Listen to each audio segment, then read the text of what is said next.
दोस्तों ये स्टोरी का 7वां भाग है। अगर आपने इस स्टोरी के पिछले वाले भाग नहीं देखे तो हमने प्लेलिस्ट में मेंशन कर दिया, आप जरूर जाकर के चेकआउट करें। सगाई की पूरी तैयारी हो गई थी। हर्षवर्धन जब कमरे में आया तो उसके कपड़े थोड़े गंदे थे क्योंकि उसकी गाड़ी रास्ते में खराब हो गई थी।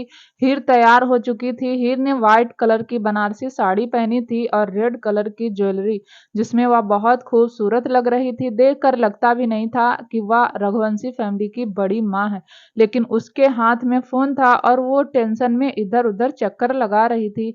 हर्षवर्धन ने हीर को देखकर कहा, ओ जी क्या हुआ, बहुत टेंशन में नजर आ रही हो। हीर टेंशन में हर्षवर्धन के पास आई और बोली, ए जी पीहू अवनीत अब तक नहीं आए। हर्षवर्धन बोला, तो आ जाएंगे, कौन सा बहुत दूर रहते हैं। हीर बोली, जी आप समझ नहीं रहे, आप जानते हैं हमारे बच्चों की हालत कैसी है। या तो अवनीत का शुक्रगुजार है कि उसने हमारी बच्ची को उस कंडीशन में भी अपना लिया। अवनीत ने उस वक्त डिसीजन लिया जब उसे खुद सहारे की जरूरत थी, और आप तो जानते हैं ना पीहू की आदत कैसी है। हर्षवर्धन हीर को समझाते हुए बोला, ओ जी बिल्कुल परेशान मत हो, सब ठीक होगा। अवनीत ने अब तक हमारी बेटी को संभाला है तो आगे भी संभाल लेगा। बस तुम अपने कान्हा से यह कहो कि उन दोनों का रिश्ता हमेशा बना रहे। हमारी पीहू को अवनीत से अच्छा लड़का मिल ही नहीं सकता। और देखो पीहू को अवनीत मिल गया। हीर बोली, अब तक तो सब ठीक है, लेकिन आप जानते हैं पीहू की दिमाग की हालत। हर्षवर्धन बोला, अब ठीक हो रही है, वह धीरे धीरे, अवनीत ने उसे संभाल लिया है, बस अब नानी बनने का सपना देखो। हीर इस बार उदासी भरे लहजे में बोली, पता नहीं क्यों मुझे ऐसा लगता है पीहू और अवनीत के बीच में कुछ भी ठीक नहीं है। हर्षवर्धन बोला, देखो पीहू की हालत मुझे भी पता है और तुम्हें भी पता है, लेकिन हम अवनीत को तो जानते हैं ना, वह सब कुछ संभाल लेगा। अब तुम बाहर जाओ, अब सब मेहमान आ गए हैं, रजावत हाउस से भी आ गए हैं, मैं तैयार होकर आता हूँ। हीर ने हाँ में गर्दन हिला दी और वहां से चली गई। रघुवंशी मेंशन के बाहर एक और गाड़ी आकर रुकी। गाड़ी में से एक लड़का बाहर निकला। उस लड़के ने नेवी ब्लू कलर की पैंट और व्हाइट कलर की शर्ट पहनी हुई थी। आंखों पर चश्मा लगाया हुआ था। देख कर ही पता चलता था कि वह डॉक्टर है। वह कोई और नहीं अवनीत था। अवनीत तो फिर वापस से दूसरी तरफ गया। उसने गाड़ी का गेट खोला। उसमें से एक लड़की जिसने व्हाइट कलर की साड़ी पहनी हुई थी, वह लड़की कोई और नहीं पीहू थी। इसमें दो राय नहीं थी कि पीहू बहुत खूबसूरत लग रही थी। अवनीत ने पीहू का हाथ पकड़ना चाहा तो पीहू ने अपना हाथ पीछे खींचते हुए कहा, यहाँ फॉर्मेलिटी करने की जरूरत नहीं है। देव की शादी होने के बाद मैं खुद ही अपने मम्मी पापा को बता दूंगी कि हम डाइवोर्स लेने वाले हैं। अवनीत कुछ नहीं बोला। उसने प्यार से पीहू को जवाब देते हुए कहा, बता देना, तुम जो करना चाहती हो कर सकती हो, और मैं अभी तुम्हारा हाथ इसलिए नहीं पकड़ रहा कि मैं यहाँ फॉर्मेलिटी दिखा रहा हूँ। तुम्हारी तबीयत ठीक नहीं है इसलिए तुम्हारा हाथ पकड़ रहा हूँ। पीहू हल्के गुस्से में बोली, या जो तुम बार बार मेरे करीब आने की कोशिश करते हो और कहते हो कि मेरी तबीयत ठीक नहीं है, या झूठ बोलना बंद कर दो, वरना किसी दिन गुस्से में कुछ कर लूंगी। या तो मुझे समझ नहीं आता कि मेरे माँ बाप ने तुम्हारे साथ मुझे क्यों बांध दिया। अगर मैं बीमार भी थी तो क्या वह मेरे लिए किसी डॉक्टर को हायर नहीं कर सकते थे, लेकिन देखा उन्होंने डॉक्टर को ही ब्याह दिया। वह तुम हो जिसने मेरी जिंदगी बर्बाद कर दी। मेरी लाइफ के कितने ही साल खराब हो गए। अवनीत ने कुछ नहीं कहा, चुपचाप खड़ा रहा। पीहू मटक कर अंदर चली गई। पीहू के जाते ही क्रस आया और अवनीत को देखकर बोला, कैसे हो जीजू। अवनीत ने कहा, कैसा हो सकता हूँ तुम्हारी बहन के साथ। क्रस ने हल्का सा मुस्कुराकर कहा, पूरा रघुवंशी परिवार आपका कर्जदार है और शायद सारी जिंदगी रहेगा। अवनीत ने हल्का सा मुस्कुराकर कहा, मैंने किसी पर एहसान नहीं किया बल्कि पीहू से प्यार किया है।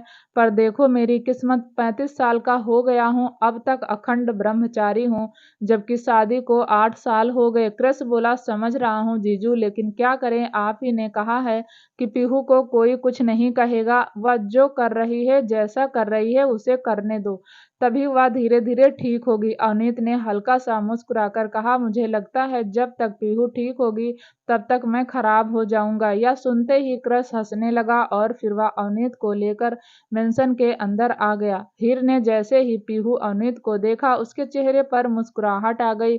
वह पीहू के पास आई तो पीहू ने हीर को गले लगाकर कहा, कैसी हो माँ। हीर बोली, मैं ठीक हूँ। आओ अपने पापा से मिल लो। पीहू हर्षवर्धन के पास चली गई। हीर ने अवनीत को देखा और उसके सिर पर हाथ रखकर बोली, कैसा है अवनीत? अवनीत ने कहा, सब मुझे एक ही बात क्यों पूछते हैं बड़ी माँ, कैसा हो सकता हूँ? आप फिक्र मत कीजिए, मैंने पीहू की रिस्पॉन्सिबिलिटी ली है तो उसे पूरी निष्ठा से निभाऊंगा।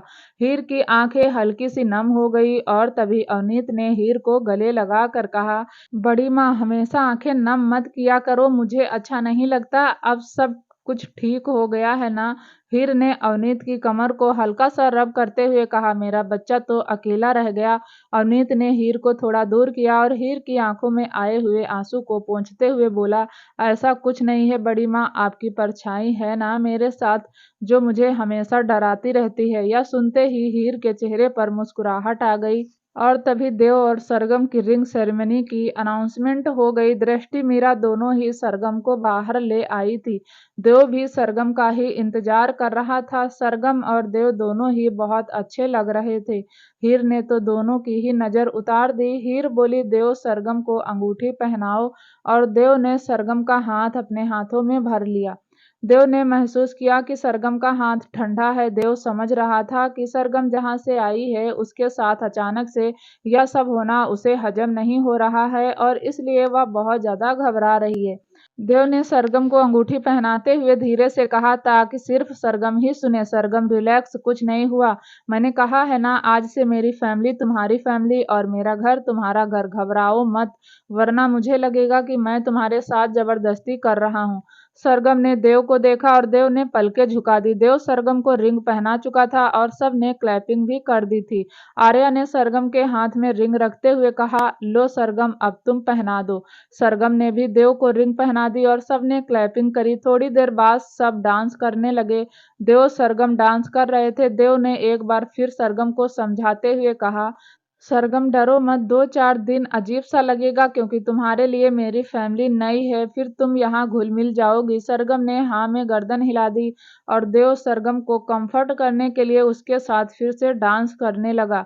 दूसरी तरफ मीरा आराध्या के पास बैठी हुई थी। दोनों के बीच एक अच्छी दोस्ती हो गई थी। तभी वहां क्रश आया और उसने आराध्या को डांस के लिए प्रपोज किया, लेकिन आराध्या ने मना करते हुए कहा, नहीं करेंगे डांस, मेरे पैर में चोट लगी हुई है। क्रिस थोड़ा सा फिक्र करते हुए बोला, कहाँ लगी है, दिखाओ मुझे, डॉक्टर को कॉल करो। अरे डॉक्टर तो घर में ही है, अवनीत को बुलाओ, अवनीत जीजू को बुलाओ। आराध्या ने नाव में गर्दन हिलाते हुए कहा, अरे नहीं कृष भैया, आता नहीं है, डांस नहीं कर पाऊंगी, आप जाइए ना, मीरा के साथ डांस कीजिए। मीरा की तो सांसें ही अटक गई।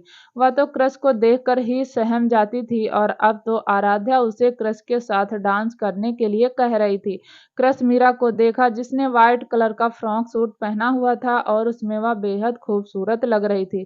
क्रश मीरा की तरफ हाथ बढ़ाते हुए कहा, ए छुटकी, चलो डांस करते हैं। मीरा ने ना में गर्दन हिला दी और डर के मारे उसकी आंखों से हल्का सा पानी भी आ गया। कृष्ण ने मीरा का हाथ पकड़ा और उसे डांस फ्लोर की तरफ हल्का सा खींचते हुए बोला, अब तुम रोज मुझे देखोगी तो क्या रोज मुझे देखकर डर जाओगी? चलो डांस करते हैं, तुम्हारा डर भी खत्म हो जाएगा। इतना कहकर कृष्ण ने मीरा की कमर पर हाथ रखा और हल्का सा उसे अपनी तरफ खींचा। मीरा की तो सांसें फिर से अटक गई। कृष्ण मीरा से बहुत कुछ पूछना चाहता था, लेकिन मीरा की हालत देखकर हर बार अपने दिल को समझा लेता था। आखिर मीरा के दिमाग में अभी भी वह रात चल रही थी। उस रात को कृष्ण को कुछ भी याद नहीं था, जबकि वह अच्छे से जानता था कि मीरा को सब कुछ याद है, लेकिन मीरा बता नहीं रही। यह कह सकते हैं कि मीरा डर के मारे नहीं बता रही। क्रश मीरा के साथ हल्का हल्का डांस करने लगा। क्रश बोला, ए छुटकी, क्या हुआ, इतना क्यों डर रही हो? अब तो देखो, मैंने तुम्हारी बहन की शादी भी अपने भतीजे से करवा दी। अब तो तुम्हें खुश होना चाहिए कि तुम दोनों बहनों की जिंदगी बदल गई। मीरा ने पलके उठाकर क्रश को देखा और क्रश ने मुस्कुराकर मीरा को देखा, फिर बोला, ए छुटकी, चलो मुस्कुराकर दिखाओ। क्रश के कहने पर मीरा ने हल्की सी मुस्कुराहट क्रश को पास की और क्रश फिर से मीरा को नॉर्मल करने के लिए उसके साथ डांस करने लगा। दूसरी तरफ अभिमान खड़ा था और तभी आर्या ने अभिमान की बाजू पकड़ी और उसे खींचकर डांस फ्लोर पर ले आई। अभिमान अभी आर्या से गुस्सा था, लेकिन आर्या उसने तो अभिमान को कब का माफ कर दिया था। आर्या अभिमान के साथ डांस करते हुए बोली, अब क्या माँ से गुस्सा ही रहेगा? अभिमान ने मुंह फुलाते हुए कहा, या तो आपको थप्पड़ मारने से पहले सोचना चाहिए था। आर्या बोली, क्या हो गया तुझे अभिमान? कभी कभी लगता है तू हॉस्पिटल में बदल गया, वरना मेरा अभिमान ऐसा नहीं हो सकता। कैसी सोच हो गई है तेरी? तुझे इन बच्चियों से प्रॉब्लम क्या है? अभिमान बोला, ना मुझे यह बातें नहीं करनी। आप मुझे यहाँ खींच कर ले आई और मैं आपके साथ डांस कर रहा हूँ, मेरे लिए इतना ही काफी है। जब यह सब खत्म हो जाएगा मैं चला जाऊंगा। आर्या कुछ नहीं बोली। अभिमान का मूड खराब नहीं करना चाहती थी, लेकिन उसे कभी कभी सच में लगता था कि अभिमान के अंदर ना तो उसके पापा के गुण हैं और ना ही उसकी माँ के। थोड़ी देर तक माँ बेटा ऐसे ही डांस करते रहे और तभी अभिमान ने आराध्या को देखा, जो सोफे पर बैठकर डांस एंजॉय कर रही थी। अभिमान अपना गला साफ करते हुए बोला, माँ अब तो आप सारे मेहमान को रिटर्न गिफ्ट दोगी? आर्या बोली, हाँ दूंगी। क्यों, क्या हुआ? तुझे भी किसी को रिटर्न गिफ्ट देना है? अभिमान बोला, मैं किसी को रिटर्न गिफ्ट दूंगा? मुझे किसी को कुछ नहीं देना, और ना ही मेरा दिल इतना बड़ा है कि मैं किसी को कुछ रिटर्न दे दूं। आर्या बोली, तो फिर ऐसी बातें क्यों कर रहा है? अभिमान बोला, बाहर मैंने स्कूटी देखी थी, मतलब आराध्या की स्कूटी देखी थी, जो पूरी तरीके से खराब है और उससे मेरा एक्सीडेंट होते होते बच गया। तो मैं सोच रहा था क्यों ना आप आराध्या को रिटर्न गिफ्ट में स्कूटी दे दो। आर्या ने हैरानी से अभिमान को देखा। उसे अभिमान की बातों पर यकीन नहीं हो रहा था। आर्या डांस करते करते रुक गई। उसने हैरानी से ही अपना एक हाथ अभिमान के गाल पर लगाकर कहा, तू होश में तो है? तुझे पता है तू क्या बोल रहा है? तू आराध्या को स्कूटी देने की बात कर रहा है? अभिमान बोला, माँ प्लीज, आराध्या की स्कूटी टूट गई है और वह उसका ब्लेम मुझ पर डाल रही, और मुझ पर कोई ब्लेम करे मुझे पसंद नहीं, इसलिए आपसे कह रहा हूँ कि आराध्या को स्कूटी दो। और एक और बात, कृपा करके पापा को ऐसा मत बताना, नहीं तो आपको और पापा को लगेगा कि मेरे दिल में आराध्या के लिए कुछ है, और मैं साफ साफ बता दूं, मेरे दिल में आराध्या के लिए कुछ नहीं है। इसीलिए गलती से भी मेरा आराध्या का कोई रिश्ता जोड़ने की कोशिश मत करना। आर्या हल्का सा मुस्कुराकर बोली, अभिमान, मुझे कभी कभी ऐसा लगता है कि तुम्हारे दिल में कुछ और, जुबान पर कुछ और। अभिमान बोला, माँ प्लीज, ऐसा कुछ नहीं है। उसकी स्कूटी में मैंने ही लात मार कर खराब कर दी थी, और वह भी इस वजह से उसकी स्कूटी का ब्रेक खराब हो गया। अब वह बेवकूफ लड़की उसे बिना ब्रेक की स्कूटी को चलाती है, एक्सीडेंट हो जाएगा, मर जाएगी, फिर आप सब आकर मुझे ही कहोगे कि तू आराध्या को दिन रात कोसता था, इसलिए वह मर गई अचानक ही। आर्या बोली, अच्छा है ना, मर जाएगी तो वह दोनों भाई बहन मेंशन नहीं आएंगे? अचानक ही अभिमान ने आर्या के मुंह पर हाथ रख लिया। उसके दिल की धड़कनें एकदम से बढ़ गई। पता नहीं क्यों आराध्या मर जाएगी, या सुनकर ही अभिमान के चेहरे पर पसीना आ गया, और आर्या अपने बेटे को हैरानी से देख रही थी। उसे समझ आ रहा था कि चाहे अभिमान कुछ भी कर दे, लेकिन कहीं ना कहीं उसके दिल में आराध्या के लिए कुछ तो है। अभिमान ने अपना हाथ हटाया और बोला, अब इतना बुरा भी नहीं हूं कि किसी के मौत के ख्वाब देखने लगूं। आपको स्कूटी देनी है तो दे देना, नहीं देनी है तो मत देना, लेकिन मेहरबानी करके पापा को यह सब मत बोलना। इतना कहकर अभिमान वहां नहीं रुका और वहां से चला गया, क्योंकि वह आर्या के सवालों का जवाब नहीं देना चाहता था। आर्या अभिमान को जाते हुए देख रही थी और तभी उसने अपनी कमर पर किसी का हाथ महसूस किया। आर्या ने अपना एक हाथ उस इंसान के कंधे पर रखा, उसके साथ डांस करती हुई बोली, सिवाय पता नहीं क्यों मेरा दिल कहता है अभिमान आराध्या को पसंद करता है। सिवाय आर्या के साथ डांस करता हुआ बोला, या तुम हर महीने कहती हो अगर पसंद करता है तो उससे इतना लड़ता क्यों है? जब देखो कुत्ते बिल्ली की तरह लड़ते रहते हैं। आर्या डांस करते हुए बोली, वह तो मुझे नहीं पता, लेकिन मुझे कभी कभी अभिमान की बातों से लगता है कि आराध्या को पसंद तो करता है, लेकिन कहता नहीं। सिवाय बोला, तो ठीक है, जब तक कहता नहीं तब तक अपनी सोच पर ब्रेक लगाओ, क्योंकि मैं नहीं चाहता कि हम कोई भी डिसीजन अभिमान से पूछे बिना ले लें। थोड़ी देर बाद पार्टी खत्म हो गई। बहुत सारे मेहमान जाने लगे, अनिरुद्ध और आराध्या भी जाने लगे। तो हीर ने उन्हें रोकते हुए कहा, अरे तुम दोनों कहाँ जा रहे हो? अनिरुद्ध बोला, बड़ी माँ घर। कहाँ? हीर बोली, शादी को ज्यादा दिन नहीं है, कल हल्दी, परसों मेहंदी और फिर शादी। हर दिन फंक्शन होता है, तो क्या तुम दोनों भाई बहन को रोज बुलाया जाएगा? रोज जाओगे? यही रुक जाओ ना। अनिरुद्ध आराध्या एक दूसरे का मुंह देखने लगे और तभी आराध्या बोली, लेकिन बड़ी माँ हम तो अपने कपड़े भी लेकर नहीं आए। कोई बात नहीं, हम रोज आ जाएंगे। तभी आर्या बोली, आराध्या रुक जाओ, कपड़ों का इंतजाम मैं कर दूंगी। अनिरुद्ध आराध्या रुकना तो नहीं चाहते थे, लेकिन हीर और आर्या के बहुत ज्यादा जिद करने पर वह दोनों रुकने के लिए तैयार हो गए। कृष रात के 11 बजे तक गार्डन में था और तभी उसने अपने पीछे किसी के कदमों की आहट सुनी। उसने पलट कर देखा तो देव लोअर टी शर्ट में गाड़ी की चाबी लेकर कहीं जा रहा था।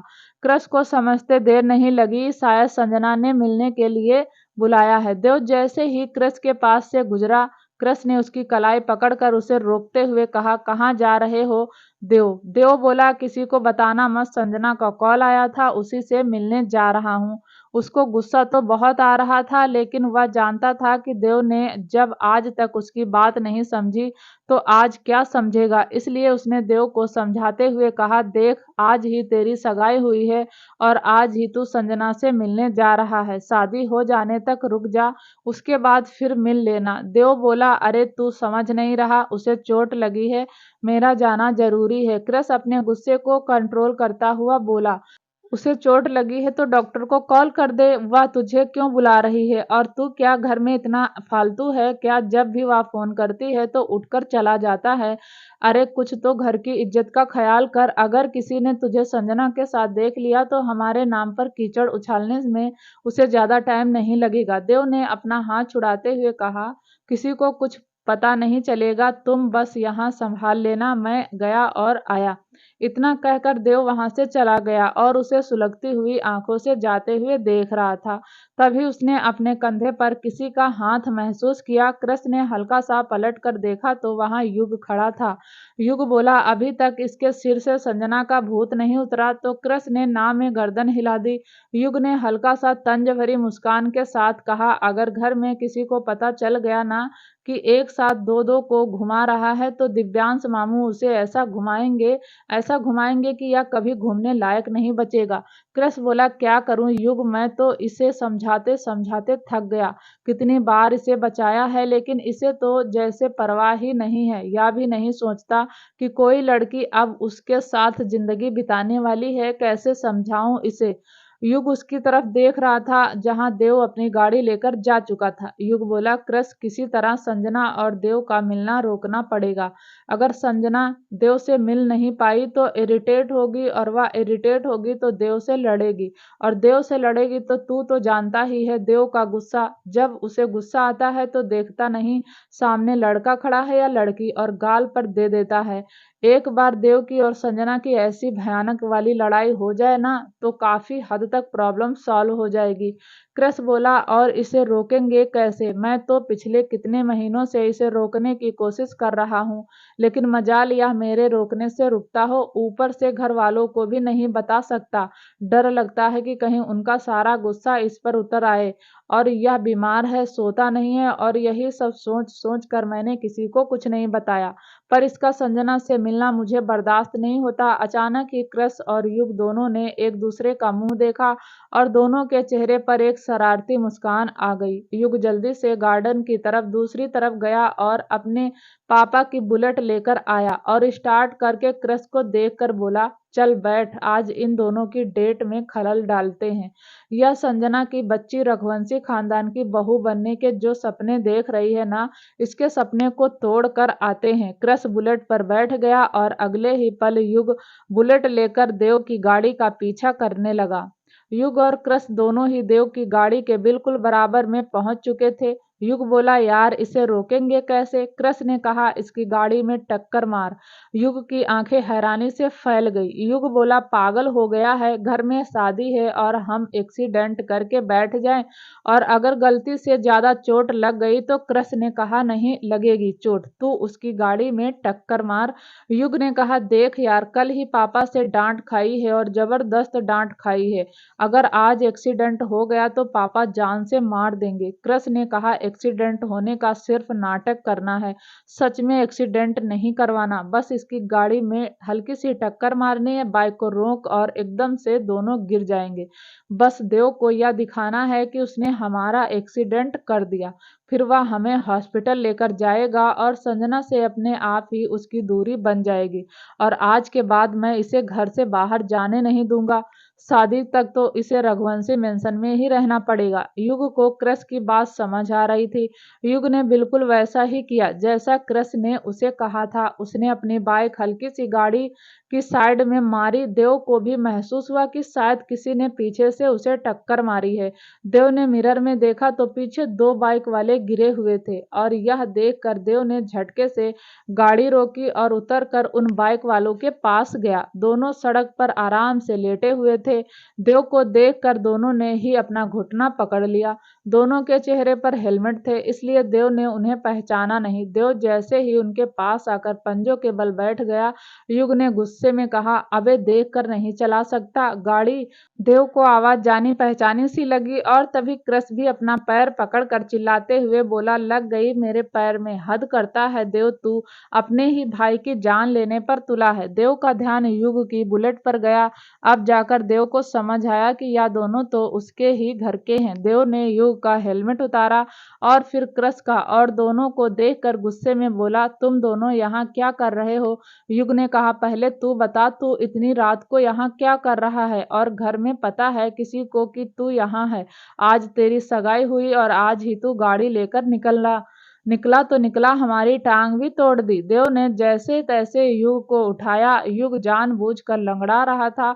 देव ने युग को सहारे से सड़क पर एक बेंच पर बैठा दिया और फिर क्रस को उठाकर युग तक लेकर आया। दोनों ही घुटने पकड़े हुए बेंच पर बैठे हुए थे और दोनों के चेहरे पर एक दिव्य स्माइल थी, जिसे वह देव से छुपाने की कोशिश कर रहे थे। देव बोला, तुम्हें ज्यादा चोट लगी है, हॉस्पिटल चले? युग ने ना में गर्दन हिला दी। उससे पहले ही क्रस थोड़ा दर्द में बोला, यह क्या पूछने की बात है? हाँ, लेकर चलो।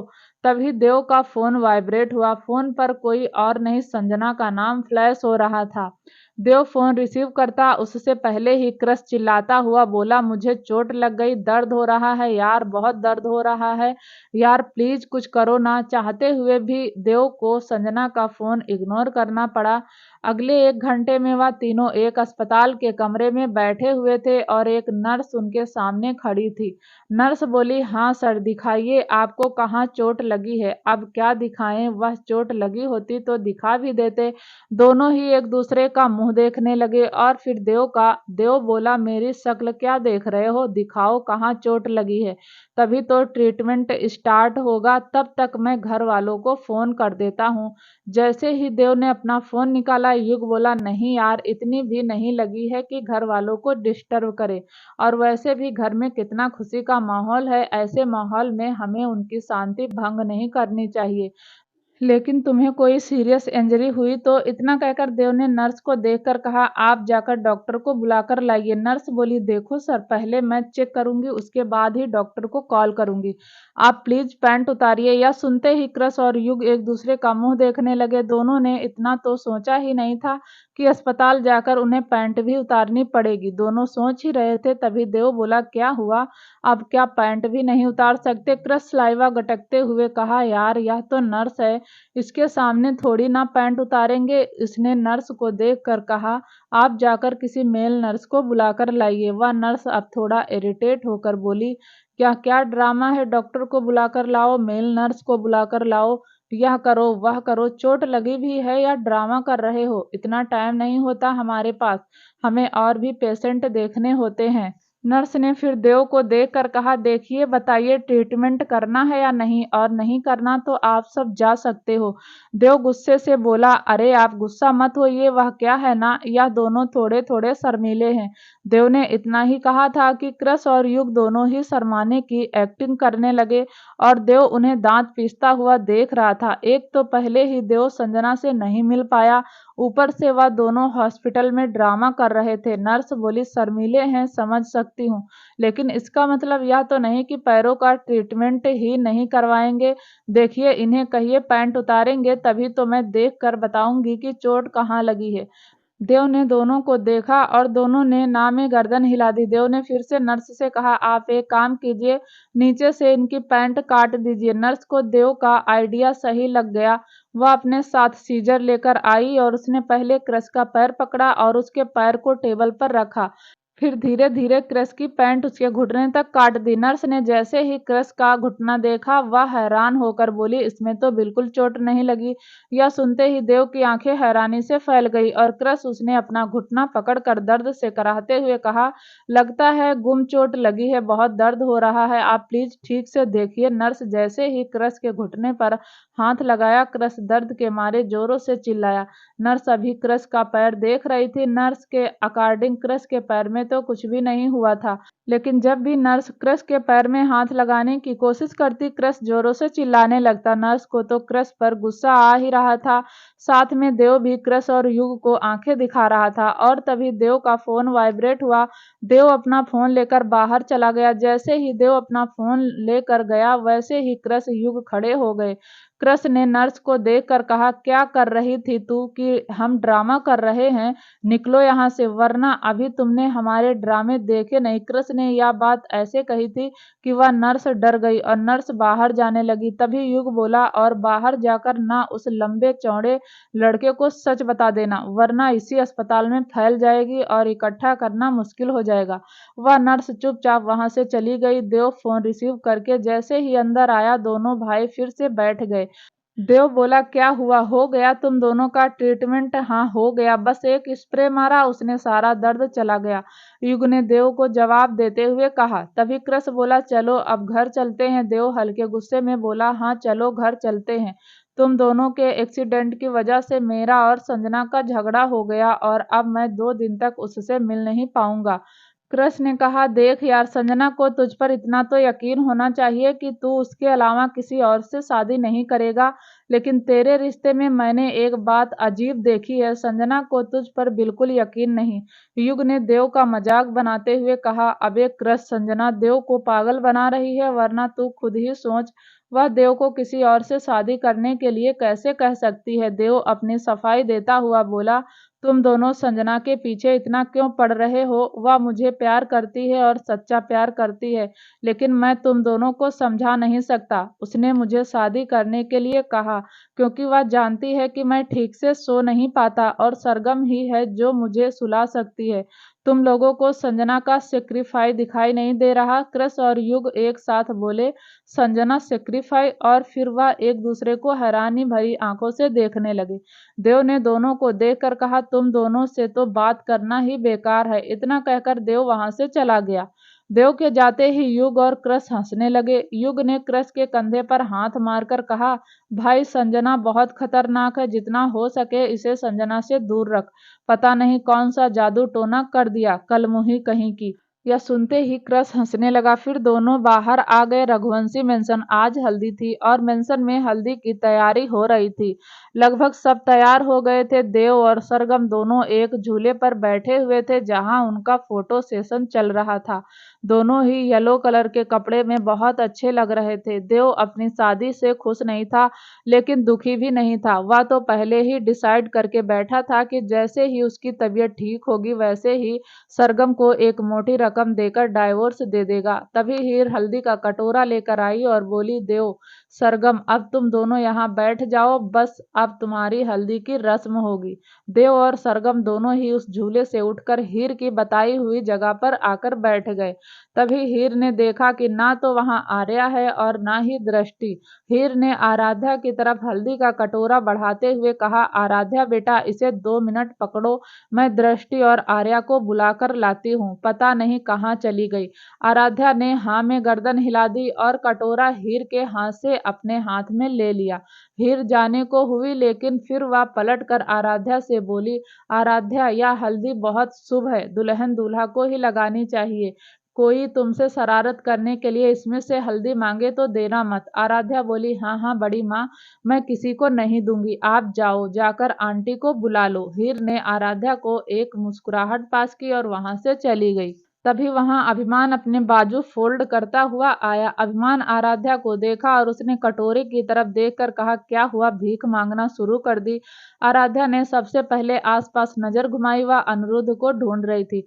उसे डर था कहीं अनिरुद्ध अभिमान की बात सुन न ले, क्योंकि अगर अनिरुद्ध अभिमान की बात सुन लेता तो बिना इस बात की परवाह किए कि वह यहाँ कितने लोग खड़े हैं, वह अभिमान से लड़ने लग जाता। आराध्या ने फिर अभिमान को जवाब देते हुए कहा, तुम्हारे इतने बड़े मेंशन में खड़े रहने के बाद अगर मुझे भीख मांगने की जरूरत पड़े तो तुम लोगों के लिए तो बड़ी शर्म की बात है। अभिमान गुस्से में बोला, तुम्हें नहीं लगता कि तुम बहुत ज्यादा बोलती हो? अपनी जुबान पर थोड़ा कंट्रोल किया करो। आराध्या भी अभिमान को जवाब देते हुए बोली, एग्जैक्टली, तुम्हें भी बोलने से पहले सोचना चाहिए कि तुम क्या बोल रहे हो। अभिमान गुस्से में बोला, आराध्या भूलो मत, तुम मेरे घर में खड़ी हो। आराध्या भी अकड़ कर बोली, मैं भी तुमसे यही कहना चाहती हूँ, भूलो मत कि तुम अपने ही घर में खड़े हो। मैंने सिवाय अंकल से शिकायत की तो अभी के अभी तुम्हें डांट पड़ जाएगी। याद है पहले भी एक बार मैंने तुम्हारी शिकायत की थी और तुम्हें आर्या आंटी के हाथ से थप्पड़ पड़ा था। यह सुनते ही अभिमान की मुट्ठियां कस गई। उसके कानों में चाटे की आवाज गूंजने लगी। वह सुलगती हुई आंखों से आराध्या को देखने लगा। अभिमान ने गुस्से में आराध्या की तरफ एक कदम बढ़ाया तो आराध्या एक कदम पीछे हट गई। अभिमान गुस्से में आराध्या के बाजू पकड़कर अपनी तरफ खींचने लगा। जैसे ही उसने आराध्या को अपनी तरफ खींचा, वैसे ही आराध्या के हाथ में जो हल्दी का कटोरा था उसमें से हल्दी छलक कर अभिमान के सफेद कुर्ते पर गिर गई। अभिमान और आराध्या लड़ रहे थे, लेकिन किसी का ध्यान अभिमान और आराध्या पर नहीं था। सब सरगम को ही देख रहे थे। अभिमान ने अपने कुर्ते पर हल्दी दिखी तो चिढ़ते हुए कहा, आराध्या को डांटते हुए बोला, दिखाई देना बंद हो गया है, इलाज कर दूं तुम्हारी आंखों का? यह क्या किया तुमने? आराध्या ने भी अपना हाथ झटकते हुए कहा, मैंने नहीं किया बल्कि तुमने किया। उल्टा तुमने एक अपशगुन कर दिया। यह हल्दी देव भैया और सरगम को लगानी थी, लेकिन तुम्हारी बेवकूफी की वजह से यह तुम पर लग गई। अभिमान आराध्या को उंगली दिखाते हुए कहा, यहाँ तो तुमने मेरा कुर्ता खराब कर दिया, ऊपर से ब्लेम भी मुझ पर ही डाल रही हो। दोनों भाई बहन पागल खाने से छूट कर आए हो जो हर बात का ब्लेम मुझ पर डालते हो। आराध्या बोली, ब्लेम नहीं डाल रही, सच बता रही हूँ। यह हल्दी शुभ की थी और यह हल्दी तुमने अपने कुर्ते पर खुद ही गिरा ली और अब गुस्सा भी करके दिखा रहे हो। अरे हम दोनों भाई बहन तो पागल खाने से छूट भी गए, लेकिन अगर तुम पागल खाने गए ना तो जिंदगी भर नहीं छूटोगे, तुम्हें इलाज की जरूरत है। अभिमान कुछ बोलता उससे पहले ही अभिमान से थोड़ी दूर पर खड़ी हुई एक लड़की, जो कि शायद उस घर में मेहमान आई हुई थी, वह लड़की अभिमान को देखकर हंसने लगी, जैसे उसका मजाक बना रही हो। अब अभिमान का गुस्सा दुगना हो गया। अभिमान पहले उस लड़की को घूर कर देखता और वह लड़की फिर चुपचाप वहां से चली गई। आराध्या आकर बोली, उसे क्या घूर कर देख रहे हो?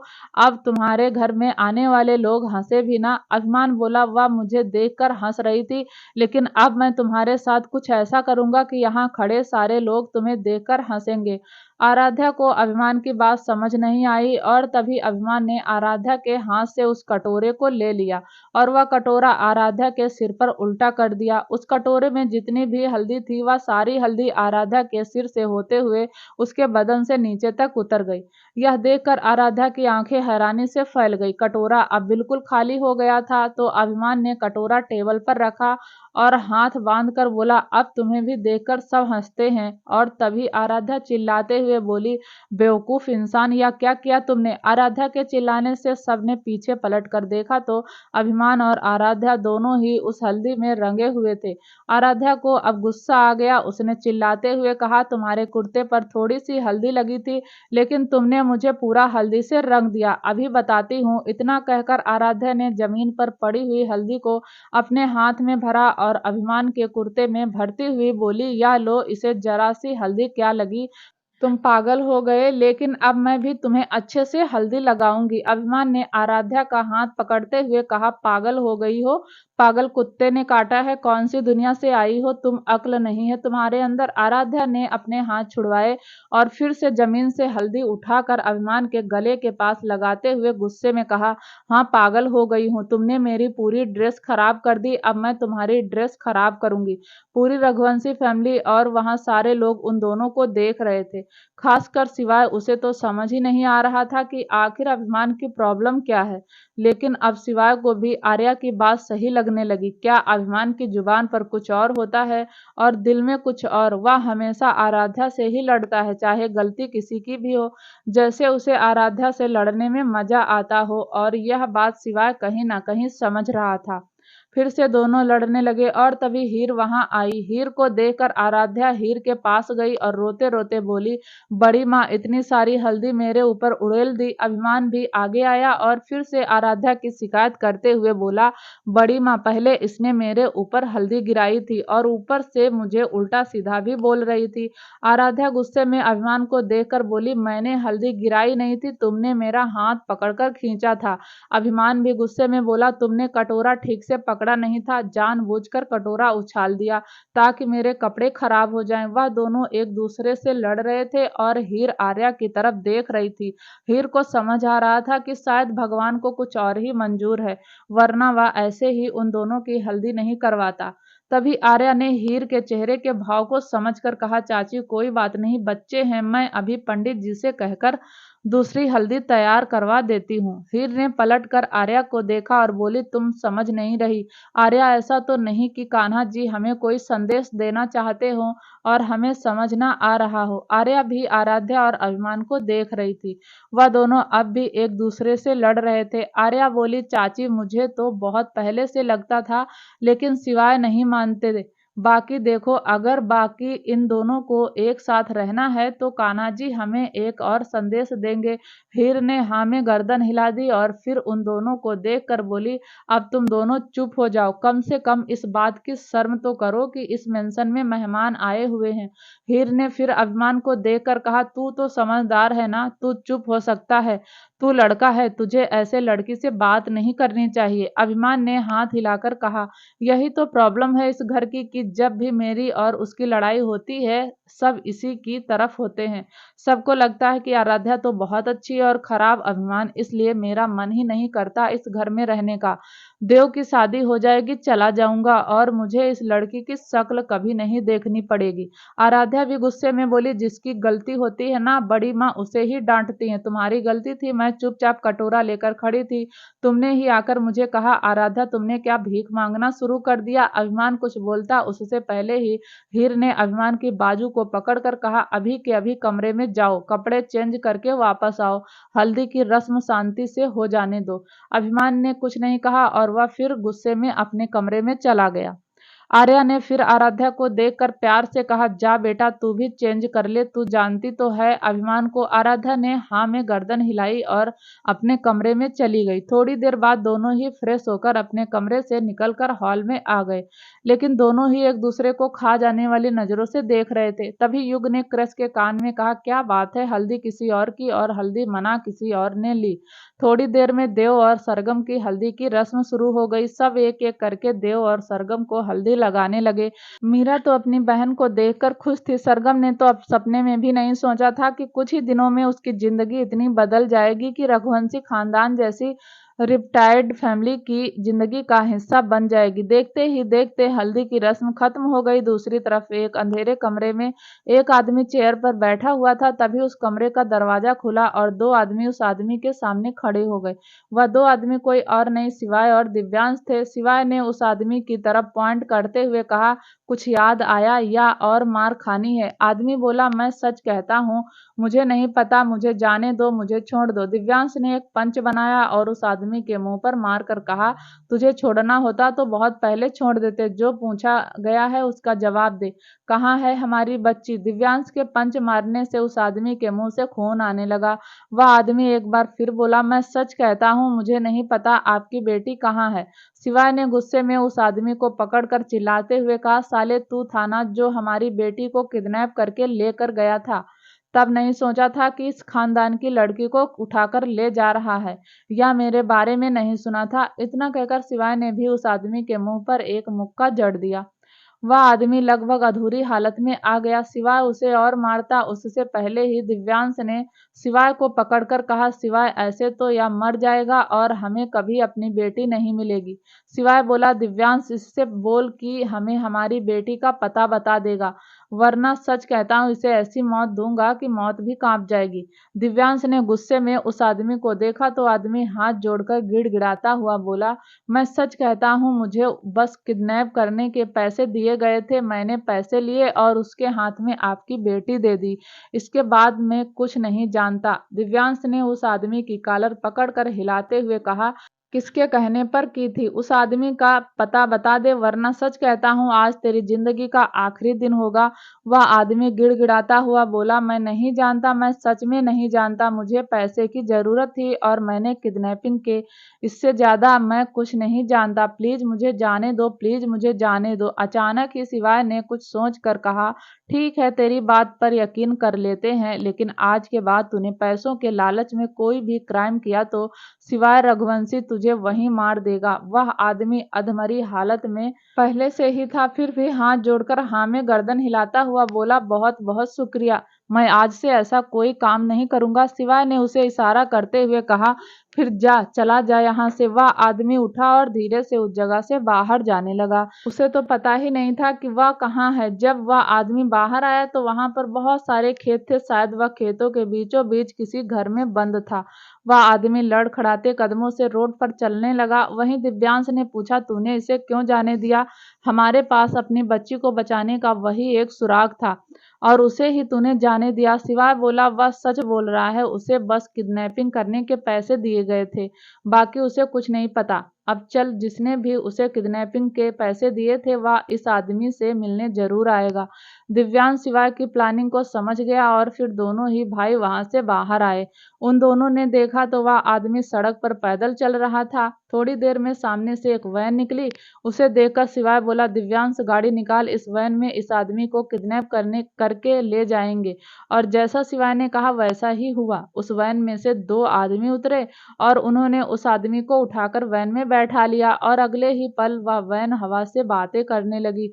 तब तक दिव्यांश ड्राइविंग सीट पर बैठ चुका था। शिवाय दिव्यांश के बराबर में बैठा था और दिव्यांश ने भी गाड़ी वैन के पीछे लगा दी। करीब 20 मिनट बाद वह एक जगह जाकर रुकी और उसने सड़क पर उस आदमी को फेंक दिया। यह देखकर दिव्यांश और शिवाय दोनों ही आंखें हैरानी से फैल गई। वह वैन उस आदमी को फेंक कर चली गई और शिवाय को समझते देर नहीं लगी कि उस वैन में बैठे लोगों ने उस आदमी को मार दिया। शिवाय और दिव्यांश जल्दी से गाड़ी से उतरे और उस आदमी के पास गए तो उसकी सांसें अभी भी चल रही थी। शिवाय ने उस आदमी की कॉलर पकड़कर हिलाते हुए कहा, जिन लोगों के लिए तुमने किडनैपिंग की थी वह आदमी तुम्हें मारकर चले गए। मरते मरते एक काम तो अच्छा कर दो, बता दो किसने तुम्हें पैसे दिए थे। वह आदमी बोलने की हालत में नहीं था क्योंकि उसके गले पर चाकू मारा हुआ था, लेकिन फिर भी उसने अपनी सारी हिम्मत जुटाकर एक ही शब्द कहा, वह कोई औरत थी। यह सुनते ही शिवाय और दिव्यांश दोनों की आंखें फिर से फैल गई और अगले ही पल उस आदमी ने दम तोड़ दिया। दूसरी तरफ रघुवंशी मेंशन में आज देव और सरगम की मेहंदी थी। पूरी फैमिली खुश थी, सब डांस कर रहे थे। मीरा और सरगम दोनों ही खुश थे। आराध्या भी डांस करते करते थक गई थी, लेकिन रुकने का नाम नहीं ले रही थी। मेहंदी का फंक्शन भी धीरे धीरे खत्म हो गया। मीरा और सरगम दोनों अपने कमरे में थी। सरगम के हाथों में मेहंदी लगी हुई थी।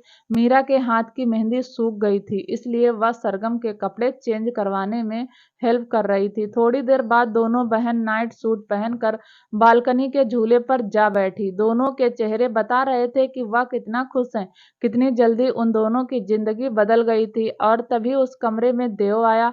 देव ने सरगम को आवाज लगाते हुए कहा, सरगम कहाँ हो तुम? सरगम बोली, देव सर मैं बालकनी में हूँ। देव बालकनी की तरफ बढ़ गया। देव सरगम को देखकर कुछ बोलता, तभी उसकी नजर मीरा पर गई। देव ने मीरा को देखकर कहा, मीरा तुम्हें बड़ी माँ बुला रही हैं। मीरा ने हाँ में गर्दन हिलाई और वहां से उठकर चली गई। मीरा के जाते ही देव एक उबासी लेकर बोला, सरगम मुझे नींद आ रही है। यह सुनते ही सरगम ने अपने दोनों हाथ हवा में फैला दिए और देव को अपने पास आने का इशारा किया। देव 2 कदम बढ़ा और उसने सरगम को गले लगा लिया और फिर अपना चेहरा सरगम के गले में छुपाता हुआ बोला, मैं सोने की कोशिश कर रहा था लेकिन नींद नहीं आई। प्लीज मुझे सुला दो। सरगम ने हाँ में गर्दन हिलाते हुए कहा, मेरी मेहंदी खराब मत करना, सुला दूंगी। देव ने भी हाँ में गर्दन हिला दी और अगले ही पल देव सरगम को गोद में उठाकर कमरे में ले आया। फिर उसने सरगम को बेड पर बैठाया और खुद सरगम की थाई पर सिर रखकर लेट गया और उसने अपने दोनों हाथ सरगम की कमर पर लपेट दिए और यह देखकर सरगम के चेहरे पर मुस्कुराहट आ गई। लेकिन अगले ही पल उसे याद आ गया जो देव ने शादी से पहले कहा था कि उसकी बीमारी ठीक होते ही वह उसे डिवोर्स दे देगा। यही सब सोचकर सरगम के चेहरे की मुस्कुराहट गायब हो गई।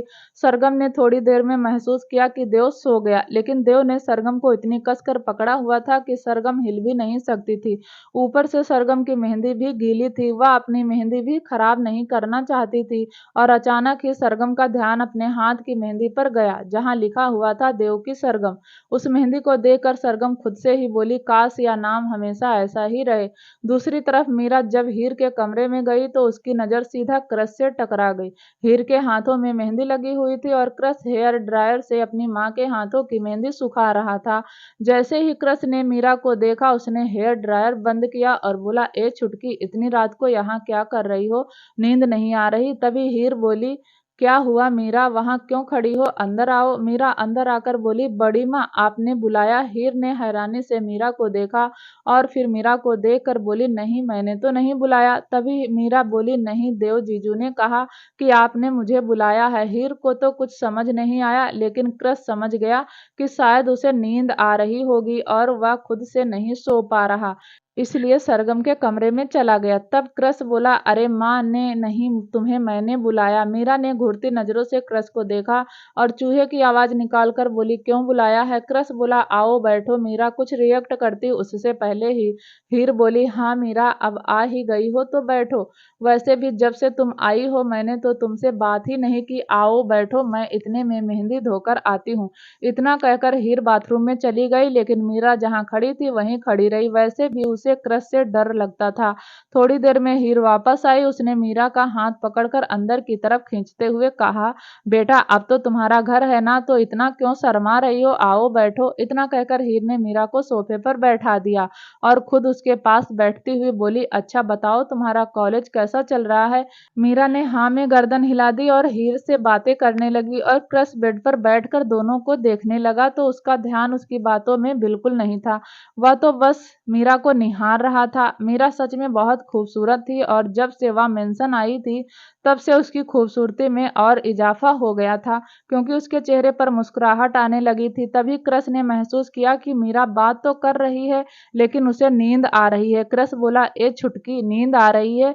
मीरा ने भारी पलकों से हाँ में गर्दन हिला दी और फिर उसने हीर को देखकर धीरे से कहा, बड़ी माँ मैं जाऊं? मीरा जैसे ही उठने को हुई हीर ने उसका हाथ पकड़कर अपने पास बैठाते हुए कहा, आज तू मेरे पास सो जा। मीरा ने हीर से बड़ी ही मासूमियत से अटपटा सा सवाल किया, तो फिर बड़े पापा कहाँ सोएंगे? यह सुनते ही हीर और क्रश दोनों ही जोर जोर से हंसने लगे और मीरा उसे समझ आया कि उसने फ्लो में क्या बोल दिया। वह फिर खुद पर शर्मिंदगी महसूस करने लगी और सिर झुकाकर खड़ी हो गई। हीर ने मीरा का हाथ पकड़ा और उसे खींचकर अपने पास लेकर आई और फिर उसके गाल पर हाथ लगाकर बोली, तुम बड़े पापा की चिंता मत करो, हमारा मेंशन बहुत बड़ा है, उन्हें तो मैं कहीं भी सोने के लिए भेज दूंगी, तुम आ जाओ, मेरे पास सो जाओ। इतना कहकर हीर ने अपनी दोनों बाहें फैलाई और अचानक ही मीरा थोड़ी सी भावुक हो गई। उसने तो कभी भी माँ का प्यार महसूस ही नहीं किया था। उसकी आंखें लगभग छलकने वाली थी, लेकिन उसने अपने आप को कंट्रोल कर लिया। फिर उसने हीर की गोद में अपना सिर रखा और सोफे पर ही लेट गई और कुछ ही सेकंड में मीरा नींद की आगोश में जा चुकी थी। हीर ने क्रश से कहा, क्रश मीरा को गोद में उठाकर बेड पर लेटा दो, मुझे वॉशरूम जाना है। उसने हाँ में गर्दन हिलाई और बेड से उतरकर सोफे पर आया। उसने मीरा को गोद में उठा लिया और हीर वॉशरूम वॉशरूम में चली गई।